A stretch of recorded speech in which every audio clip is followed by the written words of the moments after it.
What's going on, Dodgers Nation? Welcome to the Dodgers Nation post-game show. I'm your host, Doug McCain. You can follow me on X at DMAC_LA. Thanks for rocking with us after the Dodgers dropped the series finale to the San Diego Padres. They lose by a final score of 6-1. Their record drops to 88-57. They're still on top in the NL West by 13 games. By the way, 20 games over the San Diego Padres, who are 9 games under 500. Hopefully, they're going to be doing parades in the street, dancing down a gas lamp in San Diego, because that's pretty much the last signature win you're going to get. The Dodgers series winning streak drops to San Diego, but still, we got lots to talk about in this one. Ryan Pepiot made some mistakes. We're going to get into that. Had some 0-2 counts. He just couldn't finish off hitters, but still, I think it was a good learning experience for Ryan Pepiot. ERA still at a 2 since he's returned. I think he's still looking nasty. I think that at this point, some of these young pitchers, they can learn more from failure than they can from success. So I think a learning situation tonight for Ryan Pepiot. Joe Kelly, he made his return. Did not look that great. Had a run there with Fernando Tatis Jr. with the bases loaded. He gets that hit against him, and that was pretty much all she wrote for Joe Kelly. But still nice to get him back out there, give that single, and let the cutter up. But we're going to break down this entire game. We're going to talk about this postseason plan for the Dodgers. We got lots to get into in this one. We'll talk about this Padres team, who's been one of the biggest disappointments, not just in baseball history, but in sports history. This team was the favorite to win this division. This team was picked by many experts, quote-unquote experts and pundits, to not just win this division, but to win the entire thing, to win the World Series, and they are going to Cancun. They're going to be on their couch while the Dodgers are in the postseason. But here we go. Joe Kelly was at 100 tonight. That's from Terry Hesticles. By the way, if you're new to the show, be sure to subscribe to the Dodgers Nation YouTube channel. Hit that subscribe button. If you want to see us add more giveaways, we're going to do tons of giveaways all throughout the postseason. Definitely hit that like button. Also, hit that notification bell. Joe Kelly was a little rusty today. That's from Victor Banos. Yeah, he was rusty, and you saw that. We're going to get to his appearance tonight. We're going to talk about it in a second, but we got to start really with Ryan Pepiot. I think that really is where the story is tonight. Ryan Pepiot, I told you guys on Monday that really the number one thing to look for in this series was the performance of Ryan Pepiot. Came into this game a .86 ERA since he had returned from that oblique strain injury, and really, he just made some mistakes, and they capitalized. Look, throughout the course of a game, pitchers are going to make mistakes, but a lot of times hitters are not going to capitalize on those mistakes. You're going to see foul balls. You're going to see swing and miss. Tonight, the Padres, they made him pay for his mistakes, and that's what happens when you have hitters like Juan Soto, right? So that is just the case here, but what would you guys grade Ryan Pepiot's outing? I'm going to give you my grade in a minute here, but I think it might surprise you. We've got Anthony Keene. I know Snelly has had a good season, but I swear the Dodgers make that dude look way better than he actually is. That's a fire take. By the way, I'm looking for that Hornitos shot to your comment of the game, and if I see that, you're going to see one of these. And Anthony Keane's a great point, because not only were the Dodgers expanding the zone, Ron Copeland was expanding the zone. I mean, this guy drops more calls than T-Mobile. I mean, I was so upset with that call in the 7th on J.D. Martinez, bottom of the zone by Suarez, 100 miles per hour. That wasn't in the area code. I mean, that was really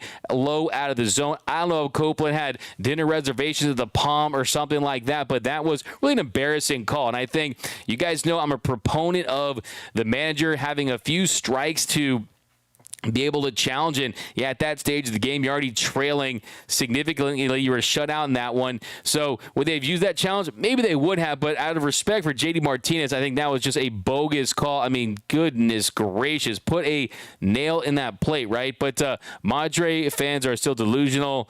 We got USC Trojans' own, keep believing these rooks going to get us to the World Series. That's from USC. Yeah, I mean that's, who can say it? I mean, that's just, look, hope is not a strategy, right? And I always say that. Hope is not a strategy, and reality isn't always rainbows. But the reality is, for this Dodgers team, you are going to have to rely on these young players, and that's just the situation they're in. You're not going to go out there and be able to add players, sign players, trade for players. You have what you have at this point, and that's just the reality. But we got Justin Lama says, I don't know, Blake Snell's swing and miss is going to age well. Look, I think I was surprised to hear Eric Karros just giving him the Cy Young Award. I mean, a lot of people are just giving him the Cy Young Award. I mean, what happened to nuance? What happened to waiting for this season to end? I think it's just funny. Some of these awards in Major League Baseball, they really frustrate me because yeah, Snell, give him credit. He shoved tonight. He goes 6 innings, had 8 strikeouts, 1 hit. That was from Mookie Betts. And look, if it wasn't for Mookie Betts, I mean, you could probably think about Blake Snell possibly pursuing a perfect game or a no-hitter or something like that, because really other than Mookie Betts, no one was doing much against Snell's Zilla tonight. But yeah, if you look at the numbers, I mean, look at Justin Steele, look at Zach Gallen, look at Spencer Strider. I think that this Cy Young race should not be considered over. And I know that this really isn't a Dodgers topic, but still, I think that giving Blake Snell the Cy Young when Justin Steele has a better ERA, more quality starts, less home runs. If you look at his FIP, his expected numbers, I mean, I think Justin Steele is right there. Zach Gallen, 30 starts, 18 quality starts. You look at Spencer Strider, I think on his best day, still think Spencer Strider is someone who deserves consideration. But yeah, Blake Snell is someone who made himself a ton of money. Look, Blake Snell earned himself $100 million this year. Julio Urias lost himself $200 million this year. But let's go down below the comment section here, and then we'll start diving into this game. By the way, give me some Michelada half-full takes. How about Kolten Wong late in the game hitting a solo shot, breaking up another shutout? How about Kolten Wong? He really has a knack for doing that. And, hey, that swing is looking a lot better than it was early on in the season. We got magic number is 3. That's from Pound for Pound over on YouTube. I'm going to give that a fire take. Fire take. We got Blake Snell, Cy Young signed, sealed, delivered. Justin Lamas. Man, it's going to hurt us not landing a solid starting arm. That's from Dre. I wouldn't count that out. We got Oscar Ortiz, and worried about the hitting cold, hot, cold Oscar Ortiz. You are so spot on with that one. You hit the nail on the head, and that's something that you have to be looking for, because tonight, this Dodgers offense, they did not show up against an elite pitcher, against one of the better pitchers in baseball this season. And like I said, save for Mookie Betts, this team had a rough go of it tonight. And yes, there's not a lot to play for. You aren't going to catch the Braves for the best record in the National League. You're also holding on to this division by a lot. It's the Secretariat in the Belmont Stakes. You're winning by 20 legs at this point. 13 to be exact. But at this point, I think you still want to go out there and put competitive at-bats together so you're not complacent, lackadaisical when the postseason rolls around. And Mookie Betts was the only Dodger Mookie Betts was the Dodgers. The Dodgers wouldn't have any base runners against Blake Snell in those 6 frames unless it was for Mookie Betts. I mean, Snell allowed 1 hit, 1 walk, both were to Mookie Betts, and he struck out 8 Dodgers. He got 7 of the 9 hitters at least once. So, I mean, that tells you that he just wasn't dominating a particular hitter. He was having success up and down that Dodgers lineup, and that is worrisome. That is concerning to me because, look, if you want to look for an indicator for postseason success, if you want to crunch the numbers, and look, the reality is postseason success is fickle. It's one, outslugging opponents who outslug their opposition win at over an 80% clip, and also just putting the ball in play, not striking out. Offense is what really carries you in the postseason. Look, in 2021, starting pitchers went less than 4 innings per start. Last year, it was just over 5 innings per start. So that tells you that the postseason is increasingly becoming a bullpen game. And the reason for that is they play a lot of matchups, and you have to win your matchups. And tonight, this Dodgers offense against a really good pitcher, one of the better pitchers they're going to face in a game before the postseason, they did not look good. But Mike M. Snell would look good in Dodger blue. Mike M., are you guys on base or off base? To use my man Mookie Betts, are you guys in or out on the possibility of Blake Snell in Dodger blue? I think when you look at that walk rate, career over 11%, 13% this year. Yeah, I'm not so sure about that. I think that he's had some really good years like we saw in 2018 when he won the Cy Young. This year, he could win the Cy Young. It feels like he has locked that up in a lot of voters' eyes. Yeah, it could be. He's 30 years old, lefty. Kirsch could be gone. Urias is gone, so you could use another lefty. You got the connection with Andrew Friedman, who drafted him. So there's that, but I'm not so sure I like the idea of it. I think you got to keep your options open. Ryan Pepiot stirrups alone are cause for 3 Ks per game. That's a fire take. I got jams over on YouTube. So yeah, let's talk some Ryan Pepiot, because that is, to me, the biggest takeaway from this game, the biggest story. Pepiot goes 6 innings, allows 4 runs on 6 hits, had 5 punch-outs, no walks, 0 walks for Ryan Pepiot, and 14 swings and misses. So that no walks to me is the most important number tonight. But let's talk a little bit about his start. So top of the first inning, 0-2 to Soto, and he just leaves one right down Broadway. A 4-seam fastball, middle, and Juan Soto, he knows exactly what to do with that.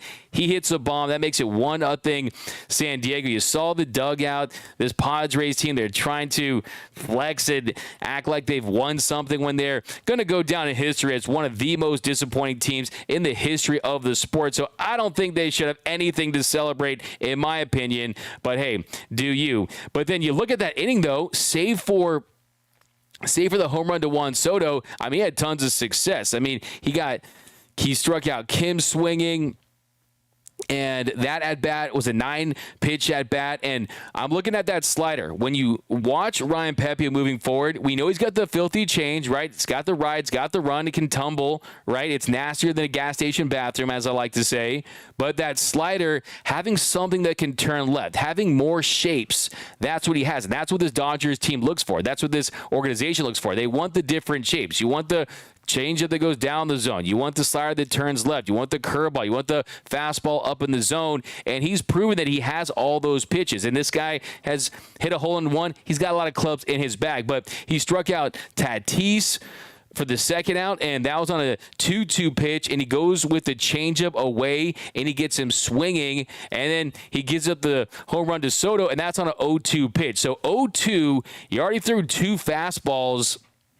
He was sitting on a fastball in that situation, 94 miles per hour, middle. Juan Soto is not going to miss that pitch. And what we've seen from Ryan Pepiot this season compared to last year is the command has improved tremendously. And that was not the case during that at bat, and that's what he really needs to focus on. Then he bounces back, though, and strikes out Campusano on 3 pitches. So what impressed me the most from Ryan Pepiot, and I'm giving him my Dodger dog of the game, is the way he bounced back. He cleaned that mess up there in the 4th inning. Anytime he got into trouble, he was able to get out of it, even after giving up some runs. So I think he's building up that thick skin where he's not shell-shocked out there. But I want to get your takes on his scale of 1 to 10. How much do you trust Ryan Pepiot in a postseason start? Let me know down below. We got Justin Lamas. Was Tampa Bay doing LMFAO? Luis Patino. Okay, we got the plate umps. Seriously, were bad. Yeah, they were terrible. I have Seattle signing Snell. Yeah, I think it's a pretty solid choice. I mean, they did make that move for Castillo. They signed him. Yeah, man, I care less about San Diego trash. I'm worried about the playoff rotation. Wanted Walker back for a Dre. Yeah, I mean, we all did, right? Hey, D-Mac, Hogwatch. Okay, I don't think that's true, but whatever. We all got Anthony Keene. Padres throwing a parade right now. Francisco, Matty Man, 2 runs would have been too many tonight. Brandon Drums, Gallon fell off. Wheeler is nice, though, too. I love Kolten Wong swing. I got jams. Yeah, I do too. It's short, it's compact, you have power behind it. Impressed by it. Anthony Keene, Snell feels like a Cy Young for lack of a better option. Yeah, I mean, look, the thing about Snell is his death knell, right? His death knell, his Achilles heel has always been efficiency. Tonight he was efficient. Tonight he was throwing strikes and he was getting chased at the bottom of the zone. And when you combine the Dodgers chasing and expanding the zone with Ron Copeland's terrible zone and making bad calls, and this guy has an appointment at Lens Crafters tomorrow, hopefully, or he's that optometrist, because a horrible call right there throughout the game. So, yeah, you got to give him credit, but still, I mean, I think the Dodgers made him look better than he was, and I was getting flashbacks of Game 6 of the 2020 World Series. But Padres getting that participation award, that's a finish him. From Andy Pontes over on YouTube. This was the Padres World Series win. It's another. By the way, all Padres burns are welcome. All trash talk is welcome. If you say anything a little sus, though, you're going to get one of these. Bruh. I wouldn't put Gallen, Steele, or Strider over Snell. Justin Lamas, really? Do you really think that? I got love for you, my man. I love all you guys out there, but I disagree. I think that the command, the fact that you can't guarantee me the command, I think I'd take Strider, Quadzilla. But this year, as far as overall, like I said, I mean, I got my chart right here. If you look at Justin Steele, better ERA, more quality starts, and across the board, walks per nine's better. The WAR is better. Zach Gallen, the F4 is better. Zach Gallen, too. If you look at the innings pitched, if you look at the whip, better whip. Walks per nine. Strider, the expected. For me, I look at that expected ERA, and Spencer Strider with that 3.04 expected ERA, to me, impresses me at 13.89 strikeouts per nine. So if I could pick one of those four pitchers, forget the Cy Young Award, because that to me is a campaign, that's a narrative. If I had to pick one of those four pitchers, I'd take Spencer Strider 1, Zach Gallen 2, Blake Snell 3, then Justin Steele 4th. But I think Justin Steele has had a great year. Also, look at the BABIP number for Blake Snell. It's at 268. So the BABIP gods have been smiling on him as well. But I like Justin's briefs better. Boomer Assassin. We got some, bro. We got this. The division is ours by the end of the week. Bruh. I'm ready to celebrate. I'm ready to celebrate a 10th division title in 11 years. Are you kidding me? 11 straight postseason berths. But, hey, let's get it done this season. Snell owns the Dodgers. Let's just face it. That's from Nando 390. Yeah, I mean, you got to give Blake Snell his credit, man. I mean, tip your cap to Blake Snell. He went out there. He shoved. And, like I said, the concern level for me is that this offense – you got nothing to play for, right? You got nothing to chase towards the end of the season. How do you keep that mental focus? How do you have the motivation day in and day out to go out there and continue to have your rhythm? I think this Dodgers team needs to find ways to psych themselves out, or you're going to go into that postseason with a lull. You're going to go into that postseason without very much fire in your belly. And I think, look, baseball is really about going in there and being ready to play. And then you already have that natural drop off because you won the division. So I think this team, they need to find a way to catch a rhythm there and continue to have success. But I like this from Andrea Chavez. A little callback to what I said earlier. Stay with me, Padres fans. 3-2-1 Cancun. That's a fire take. We got Padres happy. We got James Hogwatch said that all of us fans are thugs, and Julio's the perfect team for that. Interesting. Mayo Carrillo, read the super chats. I don't see any super chats. I was gonna find a way. Let's see. We got any super chats? We got at least Pepiot went 6 innings. It's more about throwing as many innings at him as possible to get him ready for the postseason. Absolutely. We're going to talk more Pepiot in a second here. Just want to get to some of your comments.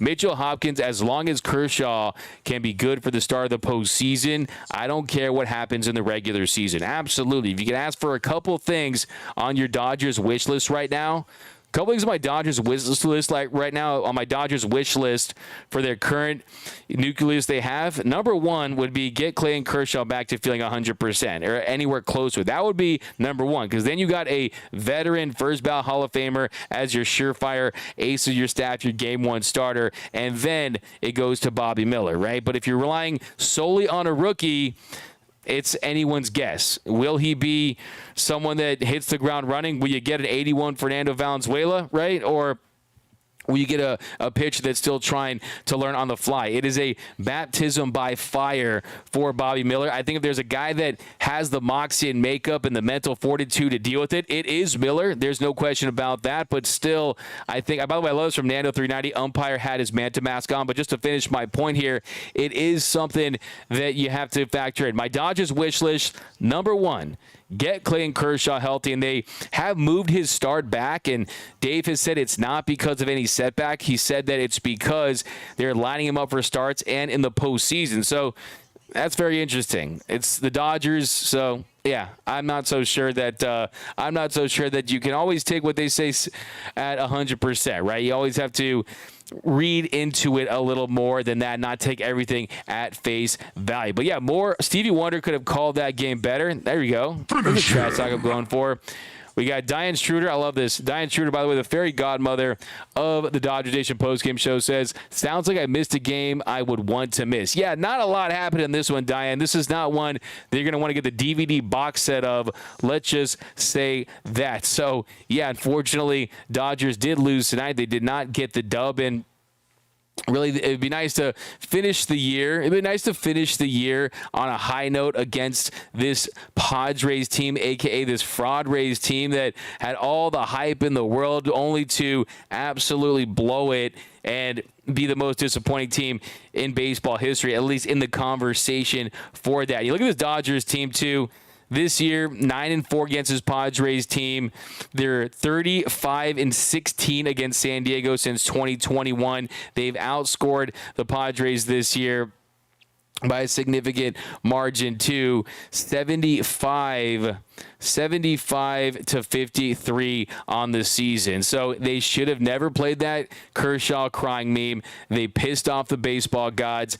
Baseball gods don't like ugly, and their season was shot after that. I definitely think there's a little bit to that, but it's chess, not checkers from I Got Jams. We got on base, need a lefty in the rotation. So you like the idea of Blake Snell in Dodger blue. Look, I think they're going to keep their options open. I think you're talking about someone, especially with Julio Urias off the market, someone who's going to be the most attractive ace-level lefty. When you look at his age, just turning 27, that Blake Snell is said to benefit from that, right?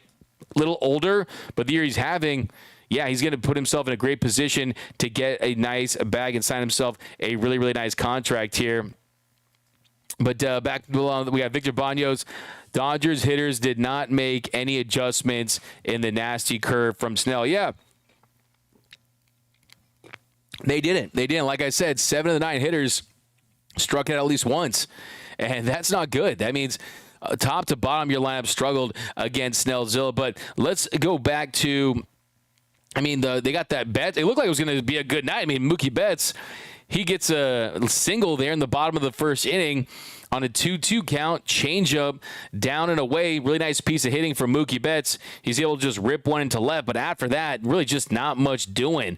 Betts even got himself into scoring position there. He stole second, and Freeman, he lines to left. Taylor, he grounded to third. Martinez, he grounded to third. And then top of the second inning, 1-2-3 inning for Ryan Pepiot. Did a really nice job. He got Profar to foul to third. He struck out Cooper on 3 pitches. Nasty changeup down the zone.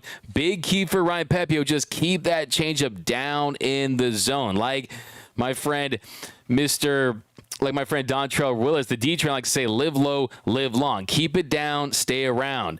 We got bottom of the second inning, though. Dodgers go down in order, 1-2-3. Rosario gets himself in a hitter's count 2-0, and then ends up striking out on that curveball like Victor Baños just mentioned there. So the curveball was effective from 2. Then Outman, he strikes out on a slider down the way. So, yeah, you got to give credit to Blake Snell. He was hitting his spots, especially on the corners tonight. And in top of the third inning, another 1-2-3 inning for Ryan Pepiot. He gets Batten to fly to left. He gets Rosario to foul to shortstop. He gets Kim to pop to third. So that was a very efficient inning right there.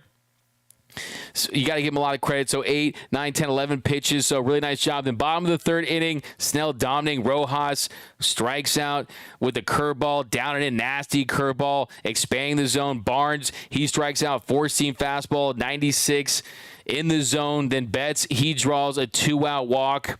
Really nice job. He lost command during that at bat to Betts, and then he steals second again, so another stolen base for Mookie Betts. Maybe Mookie Betts is trying to catch Ronald Acuna Jr. for that stolen base record this season as far as the 70-30 goes, but Blake Snell is inconsistent as hell, not worth. That's from Francisco. Tim Donahue could have called a better game. That's from Samuel Ellis. Yeah, I love that's Tom, but still, I'm going to give you a finish him and a bruh. Hard pass on Snelly. That's from Janello Kitty. We got Frankie Hooligan. This Dodgers team scares me near the end of September. We got what's up, D-Mac? What up, David Sabatini? Always rocking with us in New York. We appreciate you. Mitchell Hopkins, I think Justin Steele deserves it more. Cubs are better than the Padres. That's a good point. At some point, you have to factor in a little bit of team success. success. I mean, the Justin Steele, very important to that team that really has been one of the more surprising teams this year in Major League Baseball. Then you jump to the top of the fourth inning. That is where the wheels started to fall off for Ryan Pepiot. It looked like it was going to get ugly because first couple of innings, very impressive. He had 9 whiffs, struck out 4 in the first few innings. The fastball changeup combo, it was filthy. He was effective with it. And then in the fourth inning, a couple of men, they reached base. Fernando Tatis Jr., he doubled to center. First pitch, fastball, inner half. A zone where Tatis likes it, little nitro zone right there. And then Juan Soto, 1-1 count, next batter, fastball down the middle. Soto singles to right. Tatis goes first to third. That sets the Padres up with runners on the corners, no outs. And then next batter, 0-2 count. He gets ahead in the count. First pitch, slider. Second pitch, fouls off a changeup, so 0-2. And then third pitch, boom!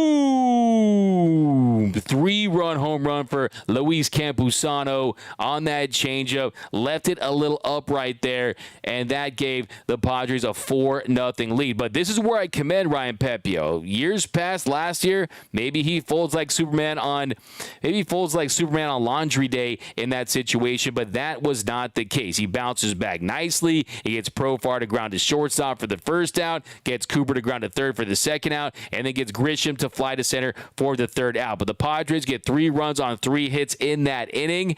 And yeah, really nice job. He just made some bad pitches and some really good hitters. And another hitter that has an OPS over 1,700 against his Dodgers team. Every time he sees Dodger blue, Luis Campusano sees red, and they capitalize. So got to give him credit. Then bottom of the fourth, Taylor struck out looking. Look at that pitch. That was suspect. Martinez, curveball, bottom of the zone. Another horrific call. And then last one in that inning, Hernandez, he fouled to catcher. So, yeah, I mean, comes back there in the 5th inning, and you got a leadout double from Batten. That pitch, changeup, not the worst pitch in the world, really just kind of a nice piece of hitting. And I will say it does feel like I do want to see some more of those secondary pitches because it does feel like you're seeing more changeup that we need to because that slider is what's taking Ryan Pepiot to the next level. The reason why he took a big step forward, the reason why he has more Pepiot in his stepio this time around is that slider that can turn left, right, and can keep hitters off balance. And you don't want opposing hitters in potent lineups to be sitting on changeups or fastballs, right, and trying to guess that. So in that situation, felt like kind of gets out in front of that changeup, able to get a double off it. And then Rosario, he lines to right. Kim, he strikes him out swinging. 8th pitch of the at-bat. There is that slider. So that was a great sequence there from Pepiot. Goes 2-2 in the count. Then Kim, he fouls off 2 pitches. 7th pitch to the bat. He misses with a 4-seam fastball up in the zone. And then slider, he gets him. So the more confidence he gets in that slider and the more he works in the zone with that pitch, he's going to have more success and be more effective. So I'm still very bullish and brazen on the evolution, the development of Ryan Pepiot. He comes back and he gets Tatis Jr. to foul to first, and you jump to the 6th inning, another 1-2-3. Gets Soto to ground to second. Campusano, he gives up that single on a 1-1 count. Campusano hits that slider, and then next batter, Profar, 3-2 pitch, goes with a 4-seam fastball and is able to get a double play out of it. So he works his way around that 1-out single there. So I think that, like I said, this was a way to just really get some toughness, right? Get some toughness, thicken your skin if you're Ryan Pepiot, and go out there and say, okay, I'm going to be part of this postseason Dodgers team, so you need an outing like this. I'd rather have a start like this where you make some adjustments after this and you see where you can locate better versus having it happen in the NLDS. But, yeah, after that, we got Joe Kelly. We talked about that. Walks Cooper. He walked Grisham. Just wasn't having a lot of success with that sinker. He was missing glove side with that sinker, and yeah, he was able to get batting swinging with a cutter down the zone. But yeah, he didn't look like he had a lot of confidence in that fastball. It was actually down a tick. 1 mile per hour was down a little bit, so he's a strengthened back up, but I'm not overly concerned about him. And then the pitch to Tatis Jr., that was a cutter. He kind of left up, caught a little too much to the plate, and they were able to score 2 runs there, and that made it 6-0 Padres. But Vezina, my big Mitch, a lot of have full takes tonight is Alex Vesia. He looked really good. He really did. I mean, I think the strikeout stuff was there. The slider struck out in the 8th to get Profar. He got Cooper swing on a 4-seam fastball up in the zone. That's really the formula for success for him is fastballs up in the zone, on the edges, and slider down the zone back foot. But here we go. Yeah, and then that's pretty much all you need to know from this one as far as the game action. Shelby Miller, he goes 1-2-3. I thought he froze Grisham on a nice pitch, that splitter. I thought he was impressive. He struck out Rosario with that 4-seam fastball. So don't sleep on Shelby. So all in all, what you really need to know from this game, Ryan Pepiot made some bad pitches, but I still think is continuing to take steps in the right direction where he's absolutely earned his role in the postseason. I would like to see him as a Game 3, possibly a Game 4 starter, but he absolutely is going to factor in to this Dodgers rotation in October. But now I'm taking all comments for the rest of the way. By the way, we're working on a function where we're going to take some calls during this show. So get ready for that. I'll keep you guys up to date with that. Mitch Keller looks nice. Don't think we'll be able to trade Gilbert. Okay. John Blaze, Dodgers, your daddy. Acuna, minus 1,000 favorite MVP odds. Yeah, he's going to win the MVP. Mookie Betts had a better season with offensive production, but hey, the MVP is a BS award. Just ask 2011 Matt Kemp, right? Rosario sure looked like a AAA player from Oscar Ortiz. We got an 8 for, this is your confidence level in Ryan Pepiot. Nortig is an 8. We got Anthony Keene says, D-Mac, do you think the pitch clock is having a negative impact on pitcher durability? Lots of arms going dead before the end of the year. It's interesting. I mean, there is some pieces that discuss this, and I think, yeah, is it? Look, to me, it's the velo revolution. That's really what it is. I mean, is it the pitch clock? I think there's a world where it could be a factor. And just from a logical standpoint, but I think it's really more affecting the performance of pitchers, right? It's affecting the performance of pitchers because, like we saw with Julio Urias early in the year, that, yeah, it's a stamina issue, right? It's a stamina issue, but it'll be very interesting to see at the end of the year is that we got, look, when it comes to pitchers and pitchers' injuries, really the two biggest indicators for risk are pitchers' prior injuries and velocity. That's really what it is. It's velocity. And when you're going out there and trying to throw 100, 102, and trying to throw triple-digit heat, and the kind of stress that puts on your arm and the kind of workloads that you have, that really is what it comes down to. So it'll be very interesting to see what they determine is the impact because, look, I mean, you look at some pitchers that work fast and some of these other guys that I think I just think to blame the pitch clock when really it's the velocity. If this was a couple, I mean, pitchers used to work fast all the time back in the 60s and 70s and 80s if you look at old footage. So I tend to not buy into that one. But, yeah, if you can prove me otherwise, I'd be interested to see it. But Pepiot in postseason, 7 out of 10. That's from Dakota over on YouTube. Nando, I trust Pepiot more than I trust Kershaw at this point. That's a hot take. Fire take. But based on Kershaw's recent results, if we're completely unbiased, and you guys know that is why you hopefully come to this show, because we give you guys the truth. We keep it 100 here on the Dodgers Nation postgame show. It's tough to say no to that. I mean, Kershaw's out here throwing 88-mile-per-hour fastballs. That's not going to get it done. So, yeah, it's tough to argue against that. It's a sad reality, but it's the truth. We got, hey, D-Mag. I didn't block anyone. You're not blocked. Hey, D-Mac, you're not blocked. This is from Herman Barriga. Boomer Sasson, 7.5. We got the Show Padres from Jane Bostrom. I trust him like I trust Dustin Mayshealth from Jay Bullitt. I have full confidence in Pep in the postseason. We got who's going to outduel Acuna and Olsen in the postseason. Hey, man, I got the two guys, Mookie Betts and Freddie Freeman.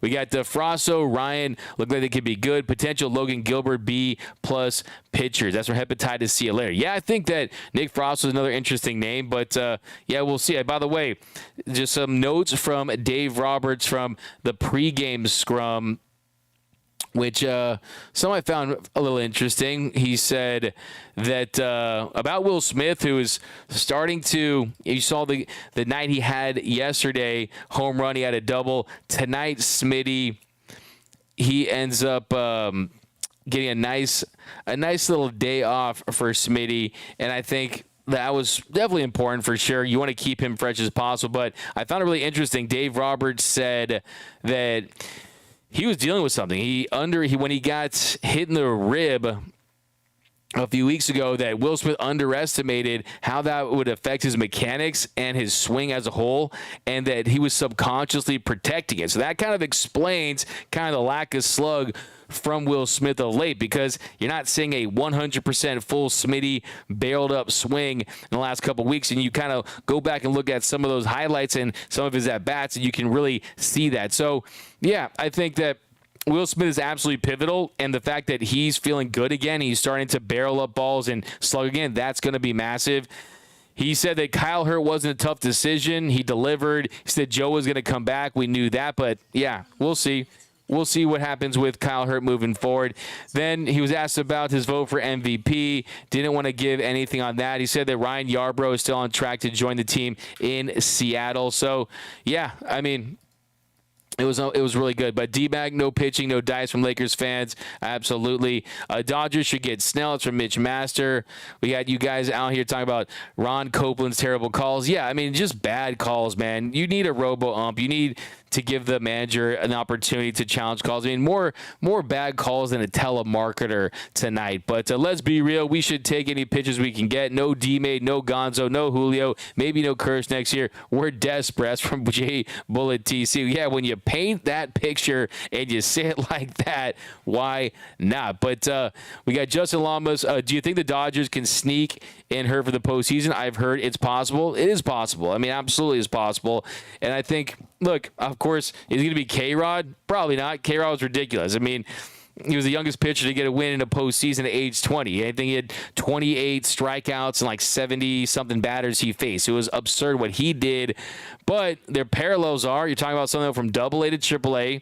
Threw him in there late. There was some criticism about the Angels doing that, and they had a lot of success. And really the big factor there and the benefit of doing that, and I think this rule applies to some other Dodgers in this rotation, some of these other young guys that could be coming out of the bullpen, is the familiarity isn't there. And when you can throw pitches on the mound against hitters that they've never seen before and the hitter's never seen that pitcher before, that definitely is in favor of the pitcher. Remember, baseball is a sport where the offense has the bat, the defense has the ball, right? So that could definitely benefit this team, as they don't have the familiarity, and I think that the Dodgers, they might want to play that card. Dave Roberts said a few days ago that they're going to go the non-traditional route when it comes to how they're going to piece together 27 outs, and I think you're going to see them get weird. You're going to see some surprises, whether it be openers that you didn't expect, whether it be guys coming in certain spots that you did not expect. I think, save for Evan Phillips getting those final 3 outs, it's going to be very interesting to see how they line things up this year, because I think the way it sets up for this team is they're not going to be married to a traditional game 1, game 2, game 3. The Buehlers, the Uriases, they're not here anymore, right? They're not here on this team at this point as far as this postseason run. So I think they're going to get creative, and I think that, yeah, with the expectations where they're at, why not? Just get weird.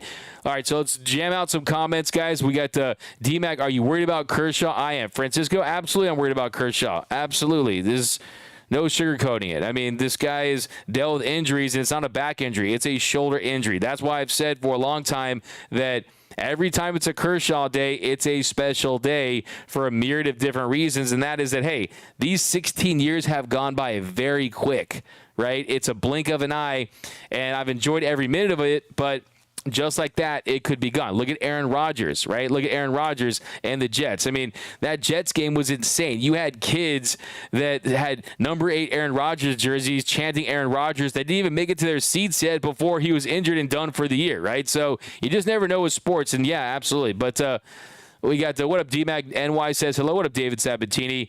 We got I Got Jammed umpire in 2023 has been a fiasco. If you guys got those super chats, I'll read them, but do not feed the trash trolls. Bring back, where do you believe that Trout goes, Justin Lamas? Yeah, it's tough to say. I mean, it depends on which teams. I mean, look at Scherzer. He's done for the year. But the Rangers do something crazy. With the Phillies and Middleton do something crazy. We know his connections with Philadelphia. He's an Eagles fan, right? Chicago, I think. I've always, for some reason, pictured him at Wrigley Field in Chicago, but I do want to see him in a better market with a team that has a chance to make the postseason, absolutely. But Oscar Ortiz, I don't care how good you were in the regular season, you have to win the postseason, absolutely, 100% amen.